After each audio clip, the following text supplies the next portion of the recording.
Nyla was No! in the right Save place me! at the wrong time. What She had have I spent years done? running from a past that refused to stay buried, searching for a sliver of peace in a city that made her feel invisible. But in a heartbeat, everything went cold. He showed up. One mistake, one bullet, one powerful man. And suddenly, the stranger who had nearly ended her life became the only person she couldn't imagine living without. Hello, fam. Welcome to Afro Underworld Mafia Stories. Subscribe now and join us on this unforgettable journey. Don't forget to also comment below where you're watching from. Now let's proceed with the story. The rain hammered against the cracked concrete of the deserted platform as Nyla Rivers leaned against a cold metal pillar, the damp soul air clinging to her skin. It was 2:14 a.m. according to the flickering digital clock, an hour for ghosts and those who have nowhere else to go. She had just finished a double shift, her feet aching and her mind heavy with the weight of the secrets she'd carried all the way from home. For 3 years, she had been drowning in the silence of her own survival. She could still hear the frantic heartbeat of the night she left everything behind, the smell of smoke, the sound of breaking glass, and the feeling of her own pulse thumping in her throat as she stepped onto a plane with a one-way ticket and no plan. She had come here to be a shadow, to blend into the neon lights and the bustling crowds where no one knew her name or the tragedy that had defined her. Just a few more months, she whispered to the darkness, clutching her bag tighter. Just long enough to forget. But the universe had other plans. In the distance, the low, rhythmic hum of an approaching train began to vibrate through the soles of her shoes, but it wasn't the train she should have been watching. It was the man in the fitted black shirt emerging from the shadows of the stairs, Park Min-jae. The scream never came. Nyla felt the impact first, a sudden hot blooming of lead against her shoulder that knocked the breath from her lungs. The world tilted, the rain-slicked platform rushing up to meet her as the distant hum of the train transformed into a deafening roar. She lay there, her pink top darkening with a terrifying speed, staring at the blurred neon lights above. She expected the darkness to take her, but instead, she felt the vibration of heavy, frantic footsteps. Park Min-jae did not flee.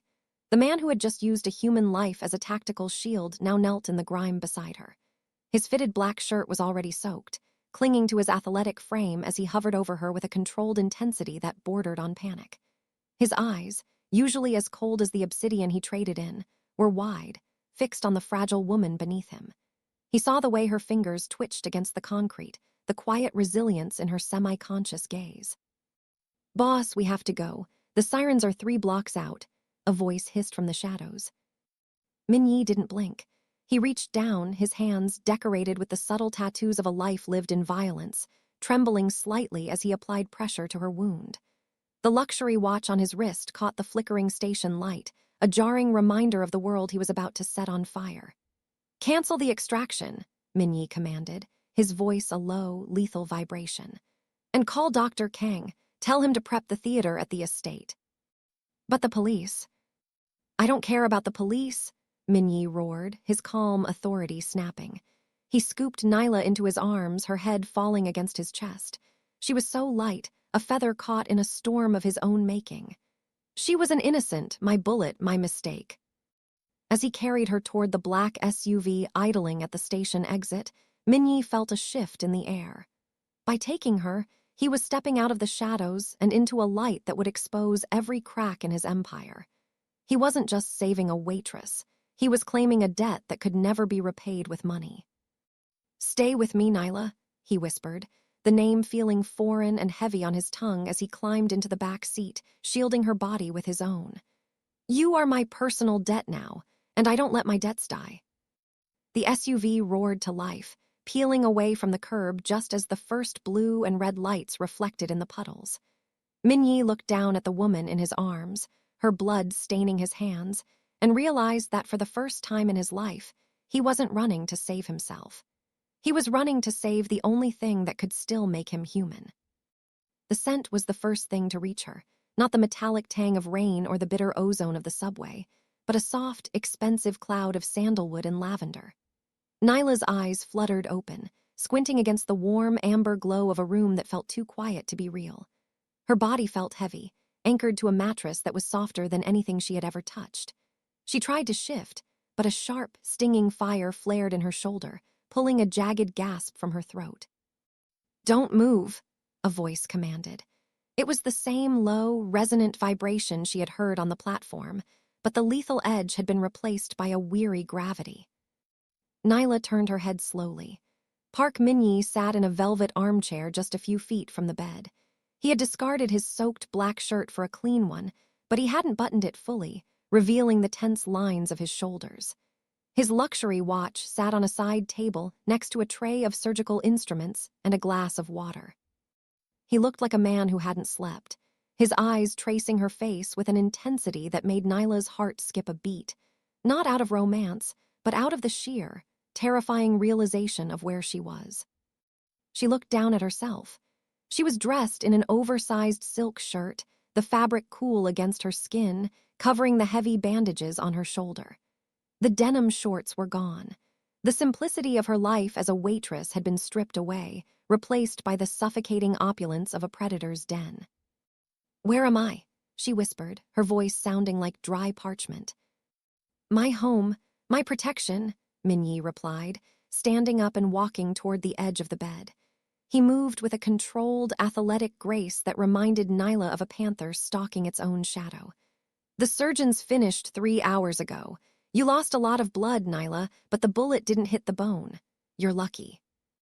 "Lucky?" Nyla let out a weak, hollow laugh that turned into a wince. "You shot me. You used me to hide, and then you shot me. Is that what you call luck in this city?" Min-jae flinched, a flicker of genuine guilt crossing his handsome features before his mask of calm authority snapped back into place. He leaned over her, his shadow falling across the silk sheets like a shroud. "I did what was necessary to survive a hit, but I am also doing what is necessary to make it right. You cannot go back to your apartment. You cannot go back to that restaurant. The men who tried to kill me saw your face. To them, you aren't an innocent witness. You're a leverage point." He reached out as if to touch her forehead but stopped himself, his hand hovering inches from her skin. Nyla didn't pull away, she couldn't. She felt the invisible tether tightening between them. "From this moment," Min-jae said, his voice dropping to a dangerous whisper, "your life is tied to mine. My enemies are yours. My walls are yours. You are the only mistake I've ever made that I intend to keep." Nyla stared at him, the silk beneath her feeling less like a comfort and more like a shroud. She had come to Seoul to be invisible, to escape the violence of her past.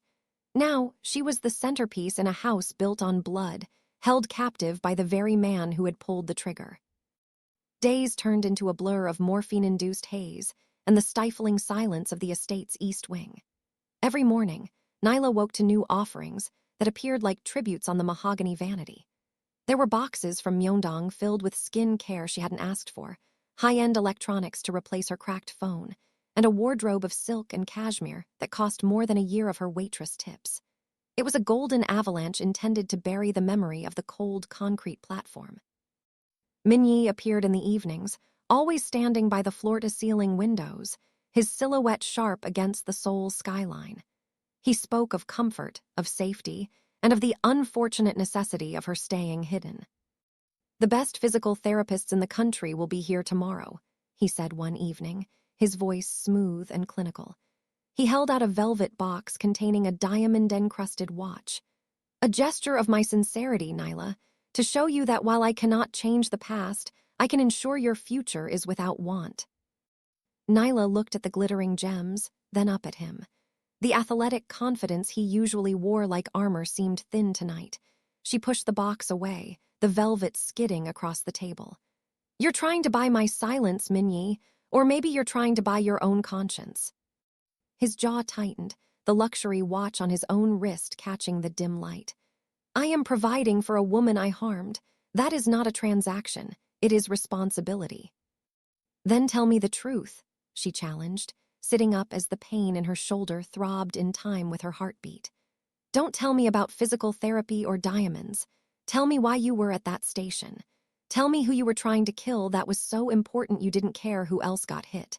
If I'm going to be a prisoner in this house because of your war, I want to know what I'm dying for." Min-jae turned away from her, his posture rigid. The calm authority he prided himself on was fracturing under the weight of her gaze.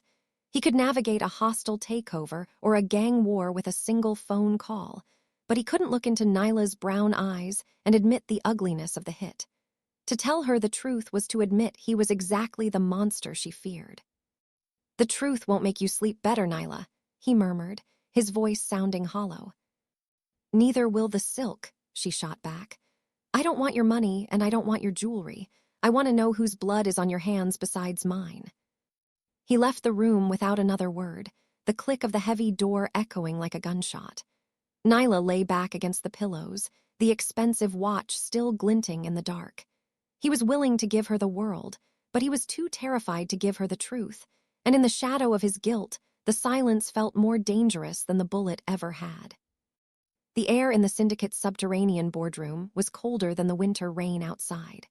Smoke from hand-rolled cigars curled toward the vaulted ceiling, weaving through the shadows of men who had built an empire on the corpses of their enemies. At the head of the table sat Elder O, a man whose skin looked like yellowed parchment, but whose eyes held the predatory sharpness of a hawk. Min-jae stood at the opposite end, his hands clasped behind his back, his posture a study in defiance. He had been summoned not to lead, but to answer. "The girl," Elder O began, his voice a dry, rattling whisper that silenced the room. "She is still breathing in your estate. She is eating your food, sleeping in your silk, and bleeding your resources. Why?" "She was a civilian caught in a crossfire," Min-jae replied, his voice a flat, dangerous calm. "It is a matter of internal discipline. I am handling the debt." "You are handling a liability," another elder barked, slamming a fist onto the polished wood. "The rumors are already spreading through the streets of Seoul like a virus. They say the great Park Min-jae has grown soft. They say he kneels for a waitress. Our rivals, the Subin clan, see this not as mercy, but as a vacancy of power." Min-jae's jaw tightened, the muscle leaping under his skin. He thought of Nyla, the way she had looked at him with that quiet resilience, the way she had rejected his diamonds in favor of a truth he was too cowardly to tell. He realized then that his silence wasn't just protecting her. It was protecting the version of himself he no longer recognized. "She is under my personal protection," Min-jae said, the words echoing with finality. Elder O leaned forward, the light catching the deep lines of his face. "In this world, Min-jae, protection is reserved for assets. Weakness is reserved for the dead. The girl is a stain on the Park name. If you do not remove her by the next moon, the council will do it for you. We will not allow a single life to jeopardize the legacy of 1,000. The verdict was absolute. It was a death warrant signed in the name of tradition. As Min-jae walked out of the room and back toward his car, the luxury watch on his wrist felt like a shackle. He had spent his life climbing to the top of this mountain, thinking he was the one in control. But as he looked up at the darkened windows of the estate where Nyla lay sleeping, he realized the council had just given him a choice. He could remain a king of a hollow empire, or he could become a man and lose everything. The war was no longer at the gates. It was inside the house. And for the first time in his life, Park Min-jae was truly afraid. The storm that had been brewing in the council's boardroom finally broke against the glass of the estate's east wing. It was the hour when the city's lights began to flicker, a time of false peace. Nyla was sitting by the window, the soft silk of her robe a mocking contrast to the tension vibrating in her chest.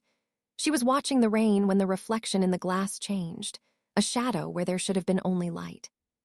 She didn't have time to scream. The door didn't burst open. It slid with a clinical, terrifying silence. A man in gray, his face a void of professional indifference, stepped into the room. He didn't look like a monster. He looked like a shadow. Holding a silenced pistol, with the steady hand of someone who had done this 1,000 times. "Nyla." The voice was a roar that shattered the stillness. Min-jae burst through the connecting door from his study. He didn't reach for a weapon. He didn't call for his guards.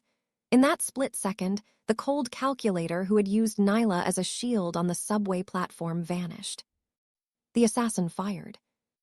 Min-jae lunged, his athletic frame closing the distance with a desperate, uncoordinated speed. He threw himself across Nyla's body, his weight slamming her back into the armchair as the muffled thwip of the suppressed shot echoed in the small room. He didn't grunt. He didn't fall. He simply stiffened, his hand gripping the back of the chair as he shielded her with the full breadth of his back. Nyla looked up, her breath hitching, and saw the sudden, sharp line of agony etched into his face. The white silk of his shirt began to bloom with a familiar, terrifying crimson. This time, the blood was his. The assassin leveled the gun for a second shot, but the momentary delay was his undoing. The estate's security team burst in, a flurry of black tactical gear and shouted commands. A single return shot ended the intruder's life, but Nyla didn't look at the fallen man. Her eyes were fixed on Min-jae as he collapsed to his knees, his forehead resting against the arm of her chair. You took it from me," she whispered, her hands shaking as she reached out to touch his shoulder. Min-jae looked up at her, his breath coming in ragged, shallow bursts. The calm authority was gone, replaced by a raw, bleeding honesty. "I told you," he gasped, his fingers digging into the velvet. "I don't let my debts die, and I don't use you anymore, Nyla. Never again." For the first time since the night on the platform, the power dynamic shifted. The boss was bleeding at her feet, and the waitress was the only thing keeping him upright. In the heat of his blood on her hands, Nyla realized the truth he had been too afraid to speak. He wasn't just paying a debt.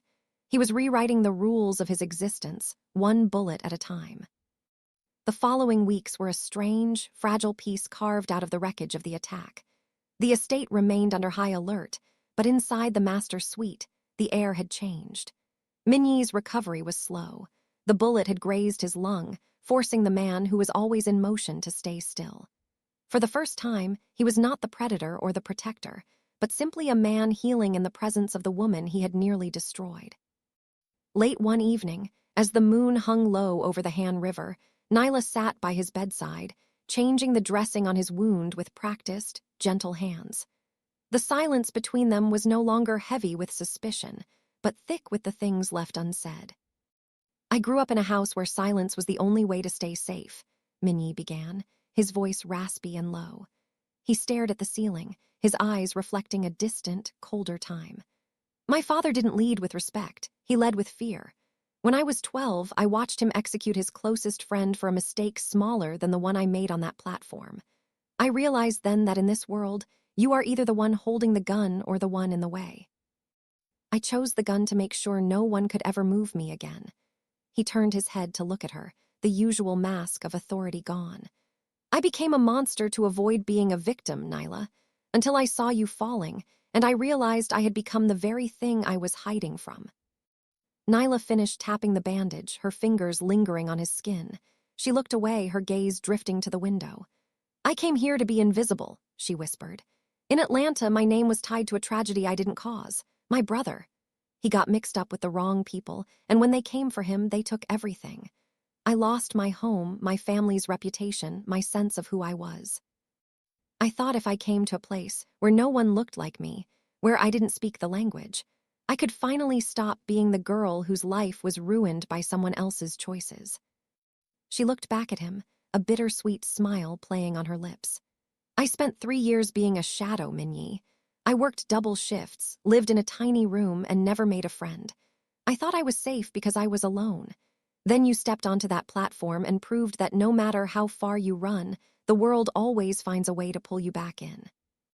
Min-jae reached out, his hand covering hers. His palm was warm, and for the first time, the luxury watch he wore didn't feel like a barrier of status, but a ticking reminder of the time they had left. "You weren't a shadow to me, Nyla," he said softly. "Even before the bullet, I saw you. You were the only thing on that platform that looked real." In that quiet interlude, the truth they had both been running from finally caught up to them. They were two broken souls, survivors of different wars, finding a strange, dangerous sanctuary in each other's scars. The monster had found his humanity, and the shadow had finally been seen. The fragile sanctuary of the estate shattered with a single, vibrating chime of a burner phone. The image on the screen was grainy but unmistakable. Elena, the only waitress who had shared a kind word with Nyla during her grueling shifts, sat bound and gagged in a cold, concrete basement. The message underneath was a cold ultimatum from the Subin clan, an invitation for the hidden girl to step into the light, or her friend would pay the price for Min-jae's sudden conscience. Nyla's breath hitched, the phone slipping from her fingers onto the silk sheets. "She has nothing to do with this," she whispered, her voice trembling with the same raw terror she had felt on the subway platform. "She's innocent, Min-jae, just like I was."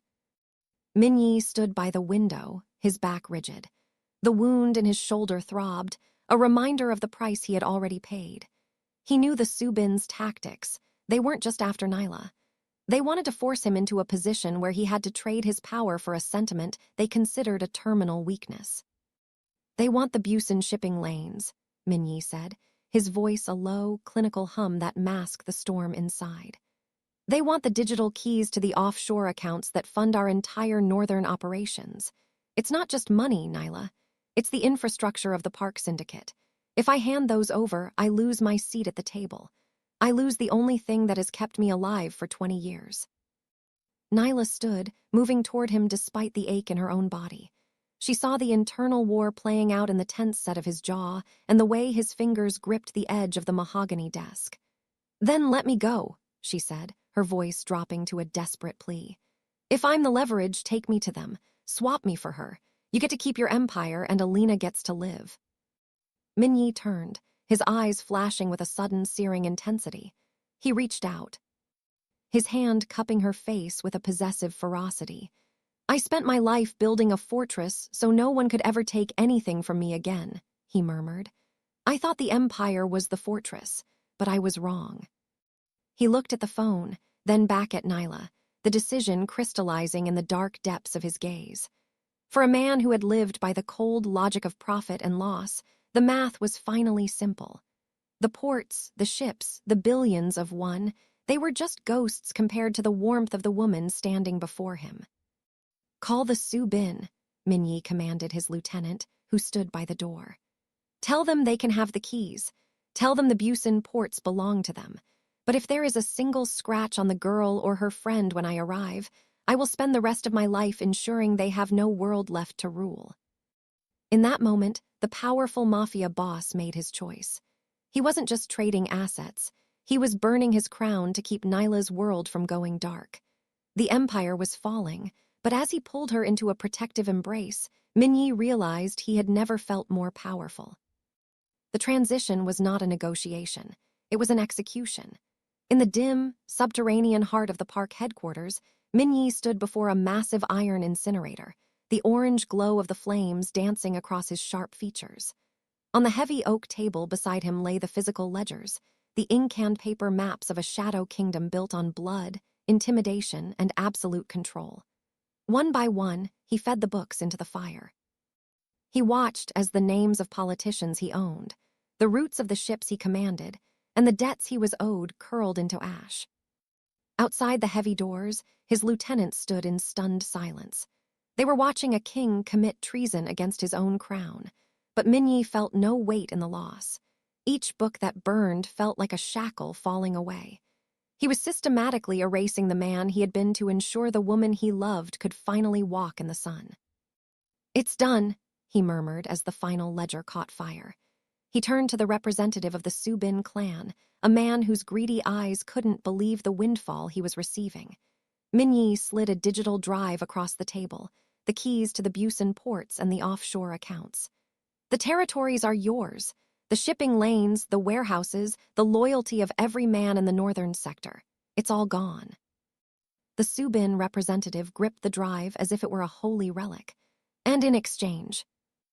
"Nyla Rivers is ghost," Min-jae said, his voice dropping to a low, terrifying hum that reminded the room why he had been feared in the first place.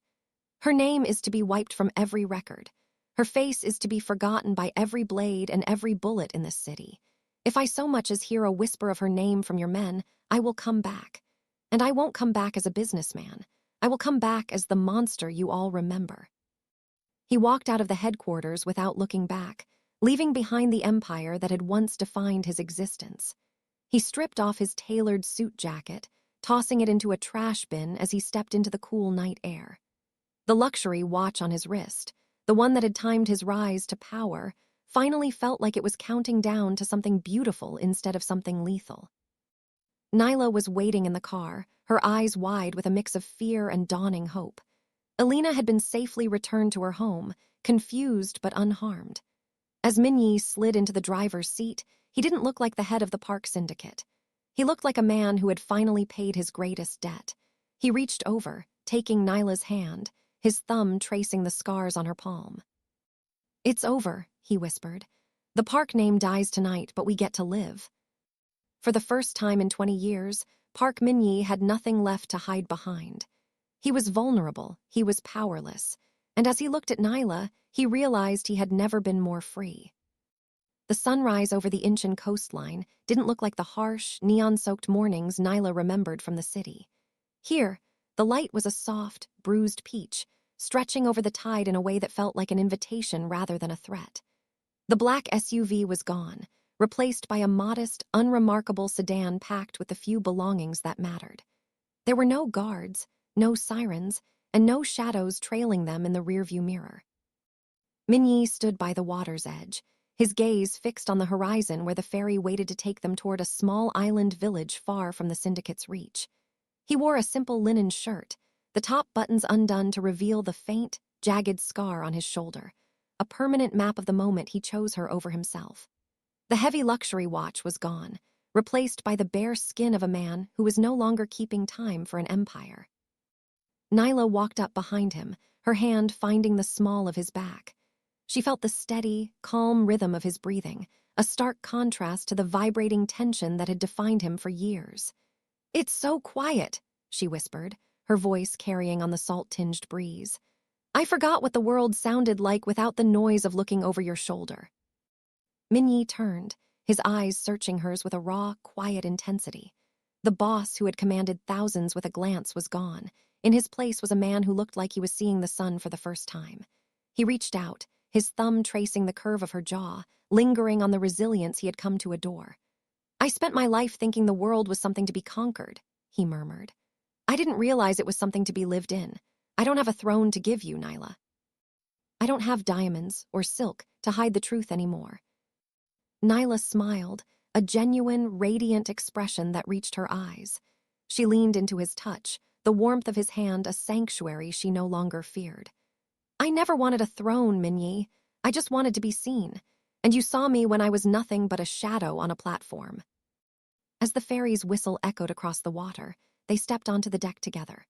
Behind them lay Seoul, a city of glass and steel where a waitress had done the unthinkable and a monster had found his soul. Ahead lay a new shore, a place where their names didn't carry the weight of blood or tragedy. For the first time, Nyla didn't feel like she was running away.